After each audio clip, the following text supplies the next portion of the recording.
Elle a peut-être mis du temps, mais ça y est, la France a sauté à pieds joints dans la fête sans attendre le résultat du match.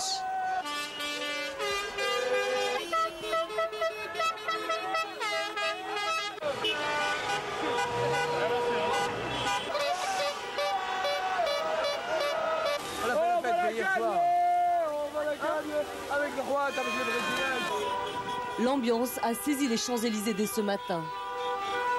Moi je suis pour la France, elle est pour le Brésil, alors on va voir ce soir qu'est-ce que ça va donner. Donc j'espère que on va rester ensemble demain matin, donc on va voir ce soir qu'est-ce que ça va donner. Ce soir la France va gagner. Zidane, Thuram ce soir. Zidane, Thuram. Bebeto, Romario tá lá no Brasil, mas pode jogar também. Viva o Brasil! Il n'y a pas d'animosité entre les supporters. Absolument pas, on est là pour être super bien. Allez, on pourrait même échanger les casquettes, vous voyez, moi je suis l'enfant du monde. Ok, merci.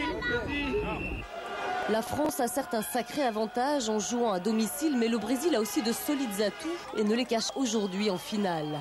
Les revendeurs au marché noir ne s'y sont d'ailleurs pas trompés.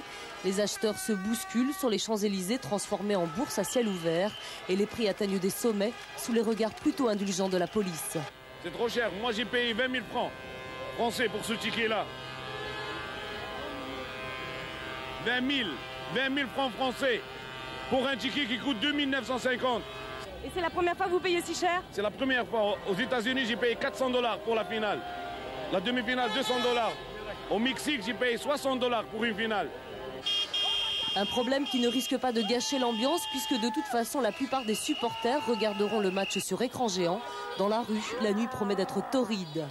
France ou Brésil, qu'importe le vainqueur pourvu qu'il y ait la fête, ici, il n'y a aucun doute, elle a déjà commencé. On fête la victoire, quel que soit le camp qui l'emporte. Pour cette finale, il y a même des gens qui ont acheté normalement leur place. Voici le prix moyen. 950 francs. C'est quand même pas pour rien. Non, c'est pas pour rien. France-Brésil. C'est 6000 francs belges, oui. J'attends depuis trop longtemps cette finale. Donc vous étiez prêt à tout? Ah ouais, prêt à tout. Et ce qui frappe les supporters de base, comme d'ailleurs les joueurs, c'est la prolifération de spectateurs endimanchés. Monsieur, vous n'avez pas oublié quelque chose? Ah non, je n'ai rien oublié.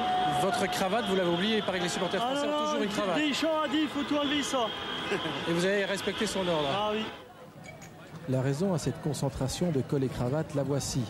Beaucoup d'invités sont dirigés vers le fort bien gardé village officiel. Je le dis parce que je suis invité par un président d'une société, donc je vais rester avec la cravate. S'il enlève la cravate, j'enlèverai aussi la cravate. Vous avez demandé, Jean? Par courtoisie, oui, je crois. Avant tout, en France, on sait aussi être très courtois, surtout quand on est invité. Pourquoi vous venez avec une cravate alors que les joueurs ont demandé et que vous n'en ayez pas? Mais les joueurs, je fais comme je veux, moi. Je suis libre, non, encore. On est en France, non? Bon. L'essentiel, c'est que la France gagne. Ouais, c'est pas la cravate qui fait foi. On est un peu trop bon chic, bon genre, mais on va crier quand même ce soir, ne vous inquiétez pas. Qu'est-ce qui va vous faire crier alors? Ce qui va me faire crier... C'est moi surtout. C'est moi qui vais la faire crier, mais comme d'habitude, ça change rien. On n'a pas attendu la Coupe du Monde. Arrêtez. Et encore toutes nos excuses pour cette regrettable conclusion. Désolé pour vous.